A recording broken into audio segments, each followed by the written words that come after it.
On today's episode of Women of Impact, the incredibly awe-inspiring Sarah Jakes Roberts is here and sharing her darkest battles. I don't feel smart, I don't feel worthy, I don't feel valuable. This is my truth. And how her struggles of self-worth, value, and self-esteem when she fell pregnant at the young age of just 14. Whoa! I can remember saying, I can do better than this. I can do better than this. As a very public daughter of the famous pioneer, Bishop T.D. Jakes, she talks about everything from overcoming shame, judgment, self-betrayal, and toxic relationships. Oh! When we know that I am betraying myself to be in relationship with someone, then I have to ask myself, what am I receiving to them that is so valuable that I am willing to betray myself? A New York Times best-selling author of Women Evolve, she is here to be the most beautiful example that your past doesn't ever define your future. I need to let that sit. That was so powerful, girl. Welcome to Women of Impact with the ever-evolving powerhouse, Sarah Jakes Roberts.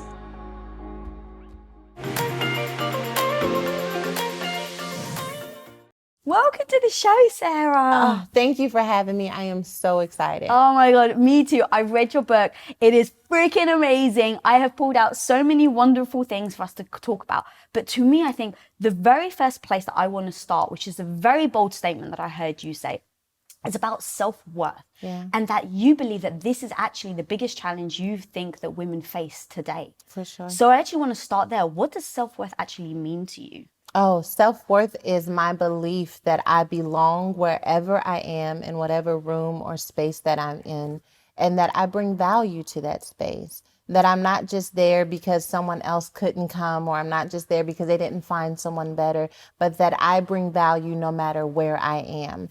And I feel like so many times women go into a space wanting someone to validate their existence or for someone to give them validation and worth. And yet self-worth is believing in the value that I bring when I come into a room or space. Okay, that's amazing. So how on earth do you go from someone that doesn't have self-worth to being able to so freaking articulate what it means to you? Okay, so I am coming from someone who didn't believe that I had a lot of worth or value. And it was because of what I had gone through. I felt like because I'm a teen mom, because I'm a divorcee, because I dropped out of college, I am not as valuable as the person who doesn't have scars. It wasn't until I really began to examine my scars that I realized the wisdom, the ability for me to talk to different people in different spaces. My scars actually added to my value. It didn't subtract from my value. And so I began to learn that I can go into spaces that maybe other people couldn't go into. The only reason why I'm talking to you today is because of the very thing that I thought didn't give me value. The only reason why I'm able to connect with the women I've been blessed to connect with is because of the very thing that I thought took away from my value. But I do think that it takes confronting our scars, confronting our experiences, and gleaning the wisdom and the lessons and compassion connected to those moments in our life. Okay, so how then, or where do we even start, right? Because that is so beautiful and I completely agree. Sure. But take me back to that moment where, so you were 13, Yeah. you fall pregnant, and I'm sure everything you just said didn't feel real at that time, right? Absolutely not. So take me through that, how you managed to really keep going. Okay. And then how you started to pass through your mental, emotional state to be able to get to the point where you can now look back and say, I wouldn't be sitting here. Because it's beautiful to say things Sure. in hindsight, right? But right now I think about that one person, that person that is struggling just how you were. Yeah. What are the things that we can say or that you can say that can really shake them to believe, hey, this is what you can do. I've done it too. So take me back to the very start, if you will. Okay, so I got pregnant at 13. I had my son at 14 years old. And I wish that I could tell you that I started healing and forgiving myself in that moment, but I didn't. I was so ashamed. I was so afraid that other people wouldn't see my worth or my value that I wanted to pile other things on top of that truth. So my truth was that I got pregnant as a teenager, but I wanted my truth to also be that I graduated high school early, that I got the marriage, that I had the white picket fence, because I felt like if I add some good truth, then maybe the truth that stings won't sting as badly. What I learned is that it still stung, No matter what I tried to achieve, it still stung. No matter the marriage, the white picket fence, the achievements, it still stung. And so it wasn't until I did, as we do when we go to a doctor, and really started pinpointing, where does it hurt the most? What is it about this experience that hurts the most? What are the thoughts connected to what happened in your life that are now becoming a part of your actions and your self-worth?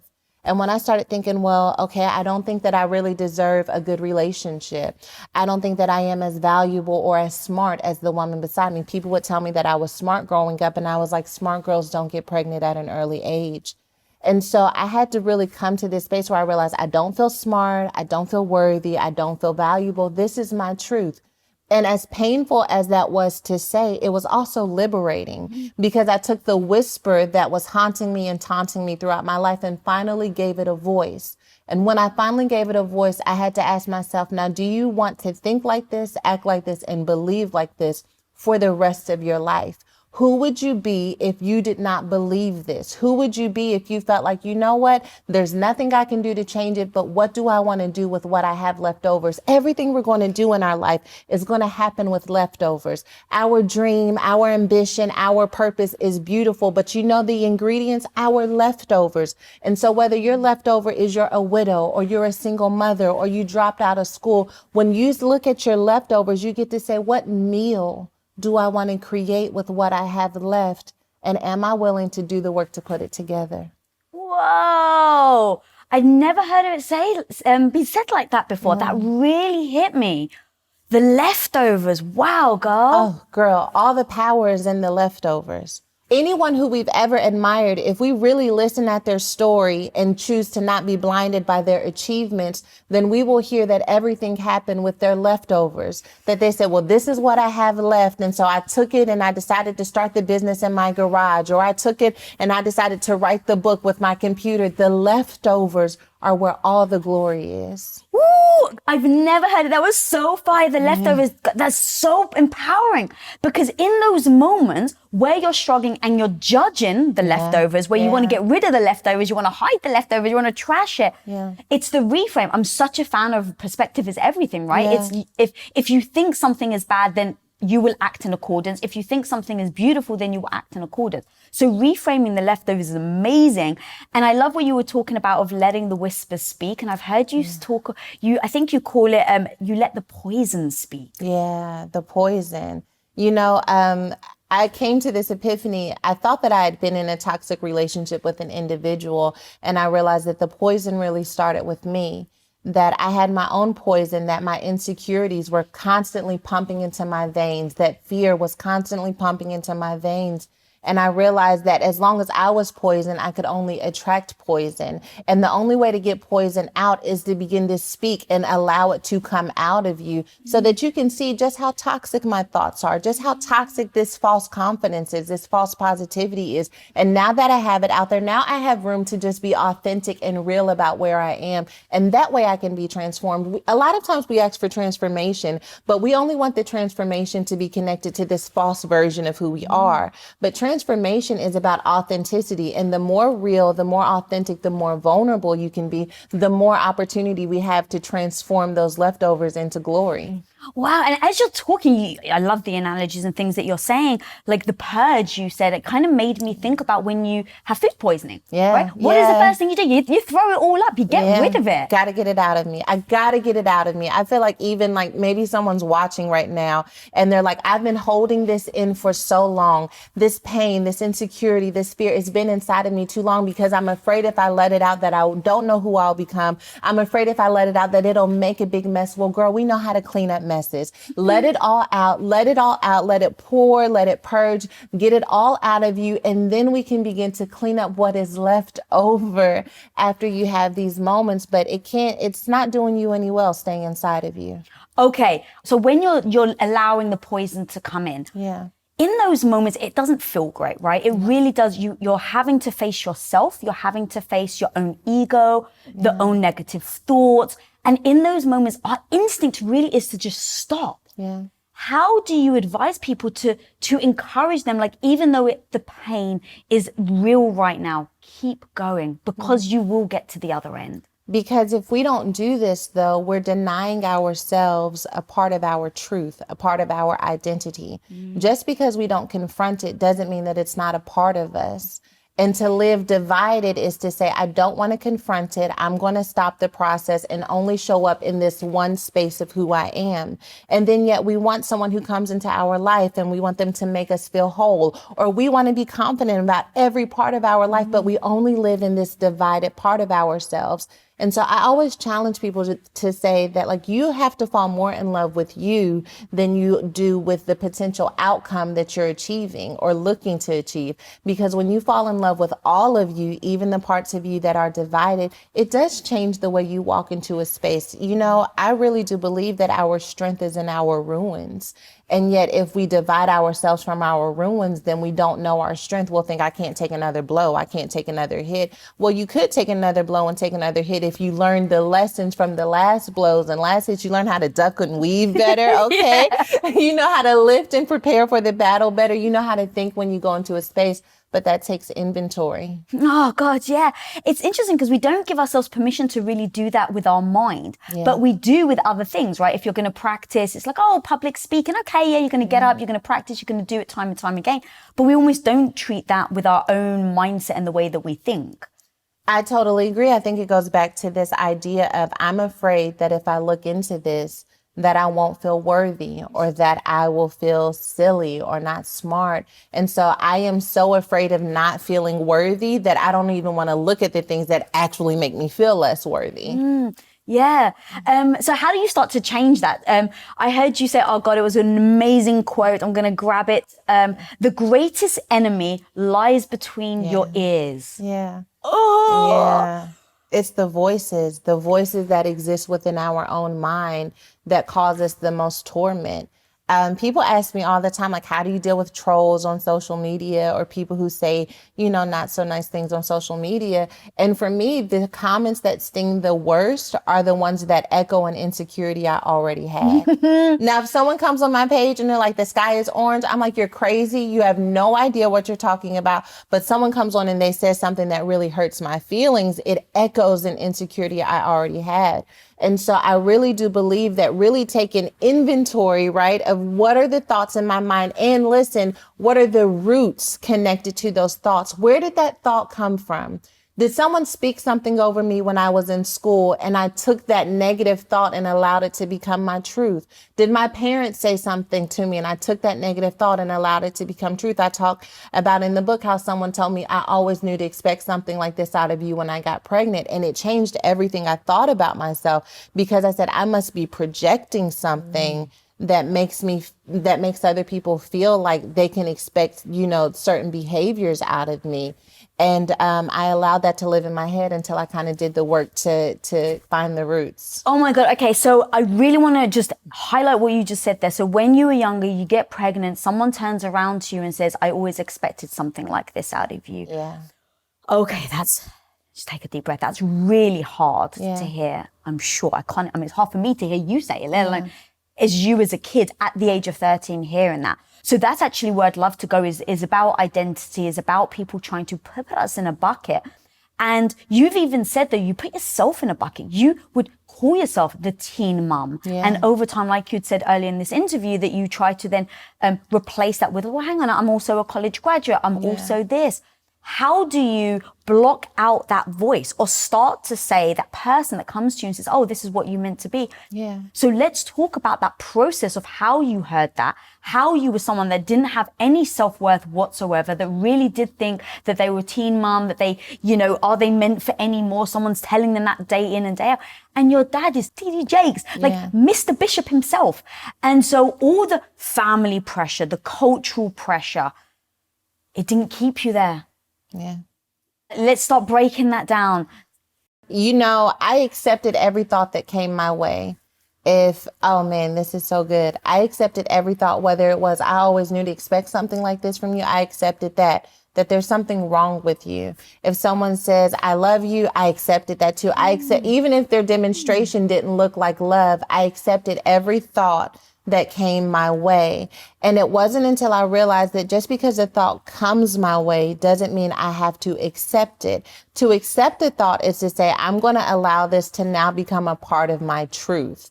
And there are so many thoughts. Oh my gosh, especially on social media, we are inundated with every person's thoughts and ideas and comments. And then so we have to really say that this is the vision of who I believe that I can become. For me, my vision is based off of what I believe God says about me, right? But ultimately, it comes down to this is the vision for my life. With all of my leftovers, this is what I still hope is possible. And if we're honest, we still have a hope. You know, I'm still hoping that I can recover. I'm still hoping that I can build, to really boil it down to what that hope is. And then say, what are the thoughts and the actions and processes that I need to have in my mind in order to get there? But it doesn't keep the thoughts from coming. Oh God. Thank you for saying that, girl. It doesn't keep the thoughts from coming. So many times we feel like there's something wrong with me because I don't always believe in myself. There's something wrong with me because I have doubt. There's something wrong with me because even though on one hand, I feel like I should do this, on the other hand, I kind of feel crazy. The thoughts don't stop coming, but you have a response to the thoughts. There is something powerful about being able to say, I don't know if I'm qualified to do this interview, but I'm going to do it anyway. Sometimes you're going to feel a little crazy, but you're going to have to start talking back to yourself. I can remember we went on vacation. I've been doing this book tour. I haven't been taking care of my health the way that I usually do. I was in the mirror and I was like, girl, it's not good. You need to get it together. And then I was like, this thought is not serving me in any way right now. The only thing it's doing is beating up my confidence. So what is a more powerful, more purposeful, more beautiful thought that I can bring into this environment? And then I've shifted to having gratitude for my body and thank you for showing up for me and thank you for being strong. And just those subtle shifts and talking back to those negative thoughts help to lead us right into the renewing of our minds. It's so important that you said that. Like, I honestly cannot thank you enough for that, because people may see you, and myself included, where they're like, oh, they're confident, it's all right for them. And it's like, no. Every day I battle the negative voice that keeps going in my head. Are you good enough? Are you worthy enough?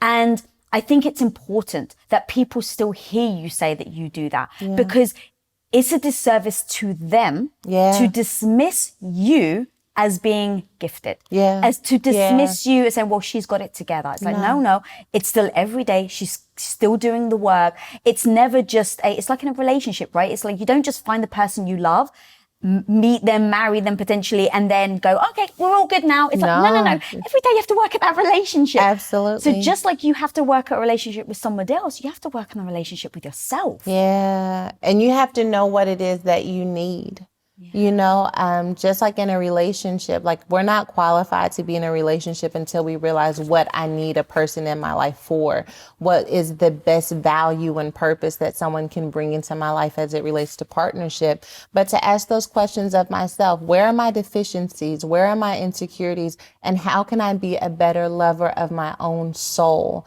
How can I take better care of my own being so that I am not depending on someone else to be my confidence and my support and my hallelujah and my amen? You know what I mean? Like, I don't want someone to have to bring everything. If you bring it, it's great, but you're just going to add to the voices that are already in my own soul because I've learned to do the work for myself. I love that. And I heard you say something like, well, when I met someone, it was, well, hang on, I love myself. Am I willing to change my own life to allow this person to come in and disrupt it? Yeah, that's how I felt when I met my husband, because I had finally done the work. I was like taking care of myself. I was fine. You couldn't tell me nothing. Okay. And he came into my life and I'm like, he's pretty good. He's pretty good. I was like, how good is he? Like, are you going to leave you alone to be with him? And I was like, he could upgrade you. You might want to move on over there. And so I definitely moved over there. But I had to really ask that question because I'd finally learned to protect my space and my energy and my growth. And I wanted to know that whoever I was inviting into my space could continue to cultivate the garden of who I am. And my husband told me on our first date that he felt like his purpose was to create an environment for me to flourish. And I tell people all the time, everything they see in my life and in my world has so much to do with my husband creating an environment where I really could flourish. Wow. Talk to me then about how you went from being married. How old were you when you first got married? 19. 19. Yes. how you go from having an early marriage and divorce and extreme turmoil. I've heard you talk about, very insane stories, which I'd love for you to share actually, to actually give it context, because I think that's why I personally love your stories. It's because it's not just in isolation. It's your stories start somewhere and now look at where you are. And it is such an important for people to hear the ability that they too have to do the transformation if they do the steps, if they put in the focus like you do, to go from doing things that make you feel shameful, that make you feel embarrassed, to where you are today. So actually, if you don't mind taking me back to the extreme turmoil that you had with your first husband, to then lead me to how you were able to say that about your current husband. Okay, so all right, I'm going to try and abbreviate it, but I was married before, and I had this moment where I was walking out of Child Protective Services, which is a government agency created to make sure that children are protected at home. The reason why I was at CPS is because in my previous relationship, he brought someone to our home, and I was cooking dinner, and this girl was waiting in the car for him to finish with dinner so that they could go on a date. Of course, he didn't tell me she was outside. I discovered it. I was like, your car is still running. So I creep outside. I see she's in the car. I'm like, what are you doing with my husband? And she was like, we're kicking it. And I was like, kicking it? My mind just left the building. I am enraged. I get in this car. I'm ramming the vehicle over and over and over again until the police come. The police is like, what's happening here? I'm like, my husband brought his girlfriend to my house and I didn't know how to handle that. And he was like, I can see how that could happen. He's like, I'm not going to arrest you, but you are going to have to go to CPS because this is probably not the best environment for your children. So I'm walking out of the CPS office. And now this fear that I've had since I became a mother is that I wasn't good enough, that I wasn't a good mom, that I was a bad mom, that I had no business having children. All of this has become a reality. My motherhood is in question because of an action that I made. And I realized in that moment when I was walking out of CPS that the relationship was a symptom. It was not the disease. It was a symptom of an insecurity that started long before I met the person. That even the toxic nature of the relationship wasn't just one-sided, that I brought my own poison and my own willingness to hurt or betray someone in order to get this prize into the relationship. And I had to ask myself, how did you lower your standards? How did you come to this place where you were willing to, because he was in a relationship when I met him, where you were willing to hurt another woman in order for you to have a relationship with someone else? Like what's happening with you? We don't like to say this, but it's like, what's wrong? What's wrong? How did we get here? And when I began to see it as a symptom and not the disease, I realized that I had been ingesting all of these thoughts that changed my identity so much so that the only thing I wanted was someone who was a reflection of what I already believed about myself. And I decided that I didn't want to believe that about myself anymore. I can remember saying, I can do better than this. I can do better than this. And every day I just woke up and I thought I can do better than this. And so I started doing better. And I feel like even now I am in this space where I'm like, I can do better than this. And that road to better allowed me to encounter my husband. It allowed me to start blogging and writing and connecting with other women. But it all started with, I can do better than this. Oh, God, how do you in those moments? Because I always find that there's normally two main paths. It's the complete opposite. Like, what the hell have I done? Just like you, right? Like, I can do better than this. In that moment, it came to you, it hit you, and you pivoted. But what about the people that in those moments go, see, I knew I was no good. Told myself, see? And it's almost like they lean into it more as a proof to why they're not worthy. Yeah. How do you suggest that in those moments that people can make that little shift to think like you? Because that's what it takes. Perspective. It's not even about the ability, right? It's not that you yourself were so freaking special that you were able to all of a sudden do this and no one else on the planet can. It's like, no, you had a thought, you reframed that thought, and then you put the time, effort, and work in that no one can take away from you. Yeah. But you did the work, but it was that perspective.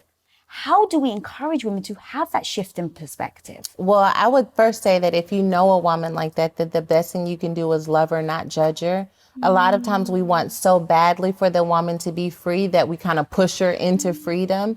But to love her right where she is, whether she stays or goes, you can always count on me, because at the end of the day, it's love that leads us out of places of fear. And then I would say to that woman, as she's going back, as she's in a relationship that she knows probably isn't good for her, but is all that she has available to her, to ask herself, what does this relationship feed in me?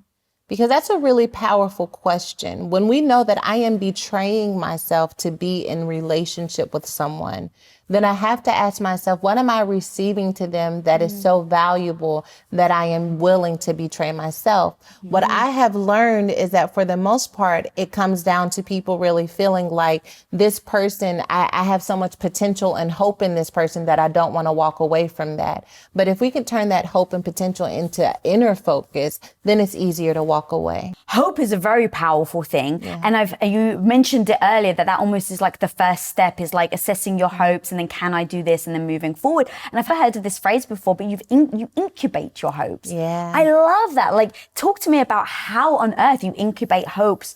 And even just the metaphor is so powerful in my head. Oh my goodness. Hope is incubating. Hope is about creating an environment where hope can continue to grow. That might be putting Post-its on your mirror. It might be listening to songs that lead you in the direction of hope. It might be messages and books and sermons and things like what we're doing here, where I'm constantly feeding my hope, and that I am starving my fears. That means anything that makes me insecure. I may have to log off of social media for a minute. I may have to create boundaries and not talk to certain people who make me feel less than, because I'm trying to incubate my hope. And what you'll notice is you start to get more courageous when you're incubating your hope, because you begin to allow that to become part of who you are and part of your DNA. Oh my God, I love that so much.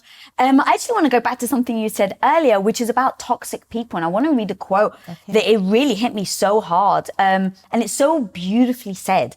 A toxic person doesn't mean they're evil. It just means they need healing. Yeah. Yeah. We always want to pass judgment. You've said this a few times now. And it's like, naturally we pass judgment on people, and it's like, oh, they're toxic. But it's such a beautiful reframe. Why do you feel like that's powerful for you, and how do you implement that? Well, I realized that in my previous marriage, it was so easy to be like, he did this, he did this, he did that. Then I was like, yeah, but you weren't good for him either. Like, your mouth was crazy. You were ramming cars. Like, like you were so upset and enraged that you became someone that you didn't even like yourself. Yeah. And so to realize that at the end of the day, we were both broken. I think our natural inclination is to have a villain. My story needs a villain, right? But our lives are not cartoon and animation. We are all in this world on a journey, trying to do the best that we can with the childhood we've had, with the brokenness that we have experienced. And so when we encounter someone that is toxic, we have to understand that they are acting, thinking, and speaking from their brokenness. And when we see it as such, we're able to say, you know what, you cannot pour into me because you are still so poisonous yourself. But what I can do is wish you the best while I move into spaces and environments that help to edify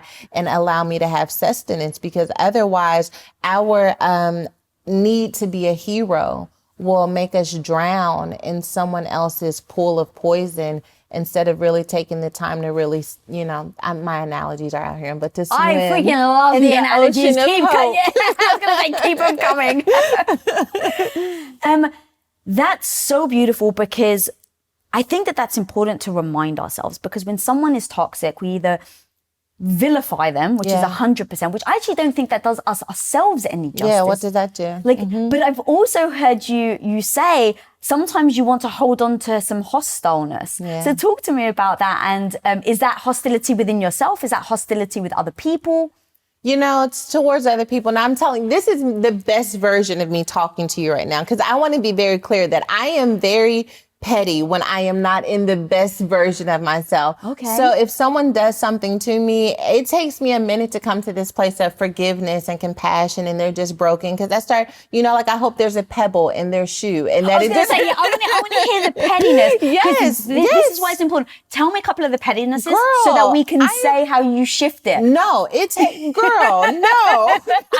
Like, I hope there is a pebble in their shoe and that it bothers them everywhere they go. I hope they walk into into a puddle. I was going to say, you're being very polite. I'm more like, I hope they fall and scrape their knee. Some falling would be great. Some scraping of the knees, some people walking away from them. I hope someone breaks their heart the way they broke mine. Like, I mean, all of the things, right? You do. But then I spend so much mental real estate thinking about what I want to go wrong with someone that I don't have time to consider what I want to go well with my own spirit and soul. And so when they say forgiveness is for you, it's not for the other person, it's kind of become cliche now. We don't want to hear it. But the truth is that it takes a lot of energy to wish harm on someone. And you have to become someone to wish harm on someone. And of course, we become bitter and resentful after that. But to then say, you know what? I don't even have to worry about what's going to happen to them, because right now I need to focus on what's happening to me, because I'm changing out of this need to be spiteful and revengeful. Yeah. I've had I got a little mental list of people in my head of just I want a pebble in their shoe every freaking day. Every pair of shoes. Yeah, exactly. Every time they walk, I want them to feel that. But you're right. And being able to even say it like this makes a light heart of it, which I think is important. But hate takes a lot of energy. A lot of that deep-seated, that knot in your stomach. Yeah. And so I love that you say, it's I'm natural. I get this, but it doesn't serve me long term. I freaking love that, because people are going to want to paint you as being perfect. You know that, right? No, people shouldn't do that. No, absolutely not. I think that if anyone hangs around long enough, that they'll see that I definitely have my moments where I'm feeling depressed, where I'm feeling angry, where I feel like, God, how could you even be real if this has happened to me? I don't understand it. And here I am, a pastor, a woman of faith who has these feelings. And I try to be very vocal about it, even on my social media, because I don't want you to think I'm perfect at the expense of you thinking there's something wrong with you. It's important for you to realize that I'm on a journey too. I'm trying to figure it out as well. And then I share what I'm learning along the way. We're students in the same classroom, and some of us get good grades sometimes, and some of us need tutoring and mentoring, but together we can all win. Yeah, God, I love that so much. Your analogy is just amazing, girl. I want to talk about betrayal, because there was I heard the story about your sister was the one that wrote a letter to your parents to tell them that you were pregnant at the age of 13. Yeah. I had to rewind it, because I was like, her sister? When I heard it, I was like, oh my God. And then I was like, how did this not break their relationship? And your sister said something that was so profound. She said, in that moment, it was more important that my sister was okay than my friendship with her. Yeah. I was like, wow. How do you, in those moments, so you feel betrayed, how do you actually overcome that? That's a very big betrayal, which obviously I assume, and I've heard you say in hindsight, it's it probably was great. Yeah. But in those moments, it feels like you've actually been stabbed in the back. For sure it does. And I think that there have been moments where I felt betrayed, even in something that wasn't for the better, right? I think that's a beautiful example, because at the end of the day, it was for the better. But there are moments where we are betrayed and it's not for the better, and it costs us, and it changes how we think about ourselves or others. And I feel like betrayal communicates something to us, right? And so we have to understand, what did this communicate to me? I had a betrayal last year, and in the process of really navigating that betrayal, what I couldn't get over is, how did I miss it? How did I miss it? I don't understand how I allowed this to happen to me. And I think that those voices and what it communicates about, you're not this and you're not that, that's why the betrayal really stings. And so getting over it for me comes down to really answering that question. How did I miss it? What are some checkpoints or safety points that I should have next time? Not that I'm shutting everything down. I'm going to keep going. I'm going to keep growing. I'm going to keep my heart open for the next person, for the next space and opportunity. But what I want to understand is, how can I be a better qualifier based off of this wound that I just experienced? Because betrayal does make you feel like I cannot trust myself or the decisions I make. Oh my God, you're so right. I love how you just put that, because it really does become about you. Oh no, it's about you. It's really not about what they did. It's how did I let this happen on my watch? Yeah. So how do you get to that point then of thinking of it like that? Because in the moments, because I'm always in hindsight, there's always some clarity. Yeah. But in those moments, it never feels like that. No. So how did you, going from, at 13 that your sister betrays you, and then just last year to be able to take a betrayal that you just had and be like, oh, okay, so what did I miss? And almost just use it as a lesson. How long did that take you to evolve to that point? I will tell you that I am one of those people who believe that everything that's happening in my life is happening for me. So when I have a betrayal, it's really difficult because I don't feel in the moment how it could work for me now. Right. Right? So if everything's working for me, then it should work for me now. That's not how that works, though. It's like in time, everything will work together. If you let the course of time play out, then it's going to work together. And so there's this beautiful, sometimes complicated mental exercise of how could this work out for my good? Like, how could this become better? And to allow ourselves to really think on that in a way that says, okay, well, maybe this next time I'll do this or next time I'll do that. It allows us to open up our mind for how this wound can turn to wisdom. This betrayal that I had last year, I knew that it was trying to teach me a lesson. And because I believe that everything that happens to me is ordained, my goal is to lean into it and then to figure out what is the lesson connected to this so that I don't miss it next time. Wow, yeah. Are you comfortable to discuss the situation? I can. It was a professional betrayal. And there was someone who was on our team that just did something that felt like completely left field. I couldn't understand what happened, and then left the company and organization kind of like in this blaze of, I won't call it glory because it was betrayal, right? In this blaze of betrayal. And I was trying to figure out how our hiring practices needed to change and what were some of the culture issues that we were having within our organization that would allow something to slip through the cracks. Oh my God, I love that so much because I immediately, when you said that, I was like, I would have gone straight into, and I do, if a team member leaves, I go into straight like, oh my God, I'm a terrible leader. I didn't see it coming. How could I not seen it coming? Like that's a failure on my part. And I think there is a strength to that, right? In the sense of, okay, if it's all my fault, what have I done wrong? How do I change it? But it's actually a little different to me when it becomes someone in your family or a friend. There's so much more emotion in it. For sure. Are you able to distinctly separate things like, okay, this went wrong and this went wrong when it is something that's emotional for you? No, I'm not. But I will say this, that I learned that those people cannot have access to certain parts of my person. Not every person in your family can feed you. Not every person in your family can help you promote growth and to create an environment for you to incubate hope. Some people are blowing your candle out while you're trying to get the flame going, right? And so to understand that, like, if I'm writing a book and I have someone who doesn't think that I'm smart or thinks that it's silly, no one's going to buy your book, then I can't talk about my book to them.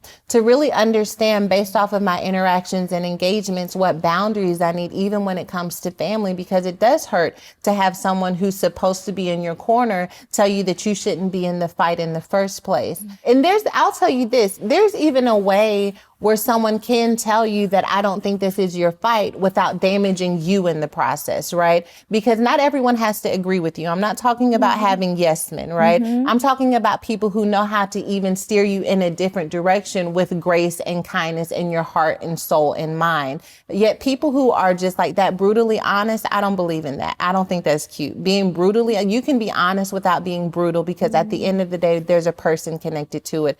And so really understanding who in my family is qualified to help me with this part of my life, who is just a great babysitter, who makes the best potato salad, and to be able to categorize them properly is really important. I love that so much because just because you make an amazing potato salad doesn't mean that you've got a great idea about my business strategy. No, but I cannot wait to see you at the cookout.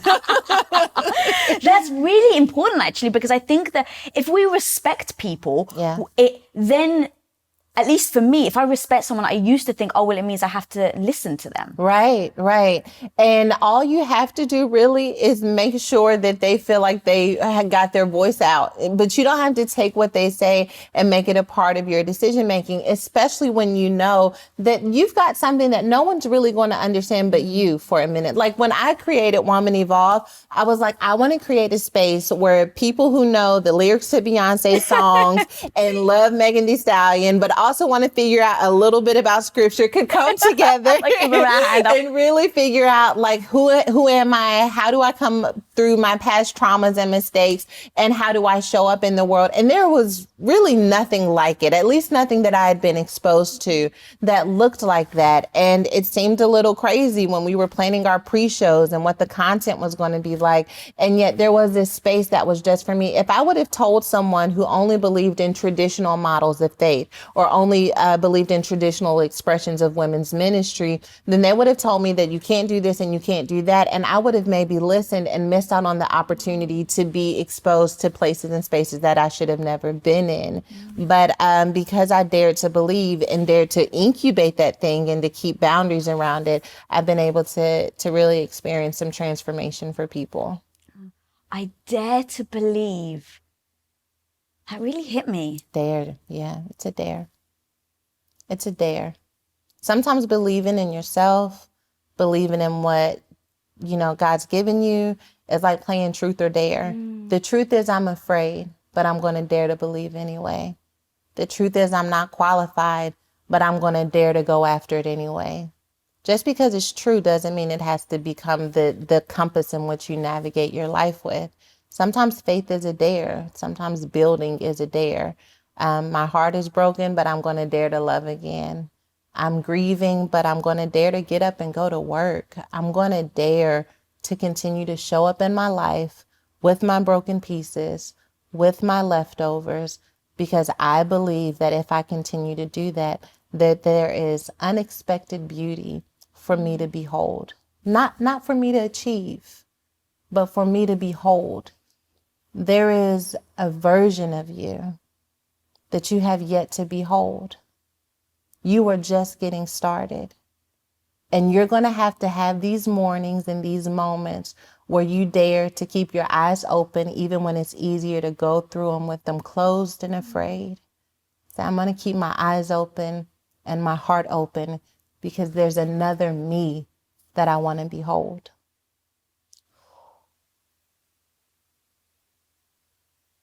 Just need to let that sit. That was so powerful, girl. It's such a beautiful, powerful word, but what do you think that it is there? Is it giving people permission even if they don't feel capable?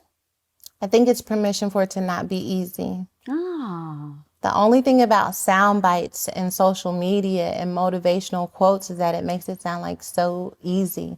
The only person I want to be better than is the person I was yesterday. That sounds beautiful for a quote, and it's true. But sometimes that's a dare for people. And I think dare says this is permission for you to be courageous because it's not always going to be easy. And it's going to be an adventure. A dare speaks adventure. It speaks not easy. It's bold. It's courageous. You're going to have to become someone to do it. Whenever you're playing truth or dare as a kid, it's like, I'm going to put something in front of you and you're going to have to become someone to do it, to close your eyes and just allow me to feed you something. That's what's going to happen for us. We're going to dare to step into these moments of our life, and we're going to have to become someone to do that. And I think that there's a permission and adventure connected to that word. Wow. Are there any bumpers though? Or is it like sky's the limit? Dare to do this, dare to do that? Or do you it's like it only works if X, Y, and Z? I think the only bumper that I would add is that the dare is not to get, the dare is to become. Go on. I'm not daring you to become a billionaire. Right. I'm daring you to become someone who produces their idea and sees it down to the finish line. I'm daring you to become, not to go and get.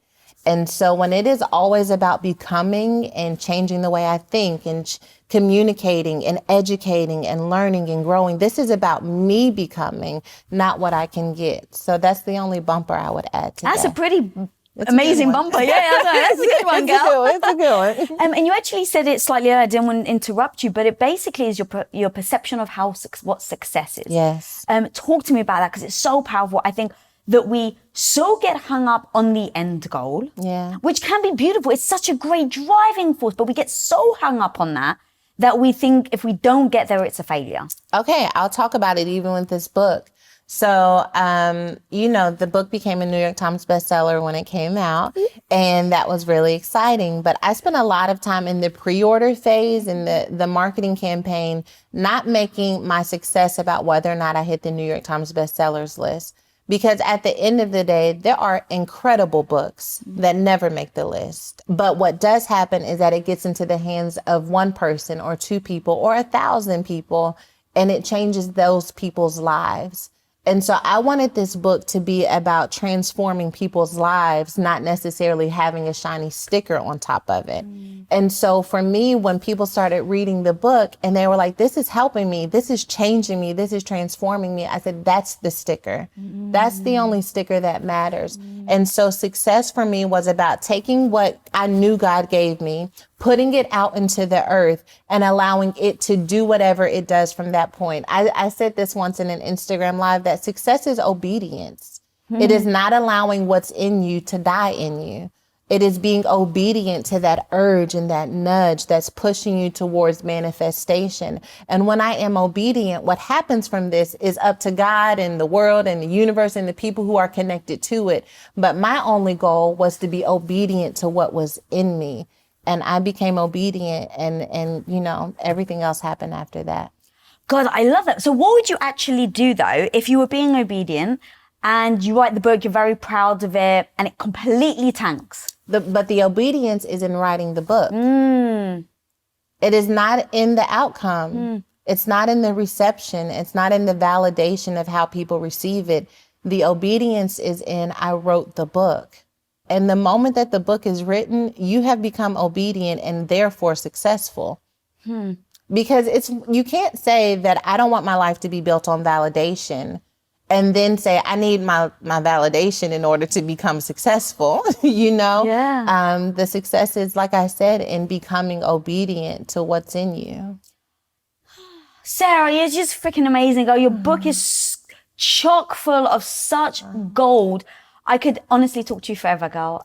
But where can people find you? Where can people find the book and everything that you're up to, all your speaking events that you're doing? Okay, I am on Instagram and Facebook at Sarah Jakes Roberts. The book is available at womanevolve.com, and you can go on there and get plugged in with our community, our podcast, our YouTube, our social media, our tours, everything. So just womanevolve.com and you can get all the goodies. Guys, you have to read this book. She reads the Audible. If you're an Audible fan, I am. She reads it herself and it's so cool to hear her talk about it. So go get this book. And if you're not following her, go check her out. Check out all the amazing things she's doing. Her sermons, her speaking is just fire. And if you're not following me, guys, follow me at Lisa Bilyeu. And if you're not subscribed, click that subscribe button down there. And until next time, be the hero of your own life. Peace out. What up, guys? Thanks so much for watching this video. If you'd like another dose of badassery, make sure you watch this video right here because I know you like it. But hey, also, while you're here, guys, you might as well click that subscribe button down there so you don't miss any future episodes. And of course, until next time, be the hero of your own life. Peace out.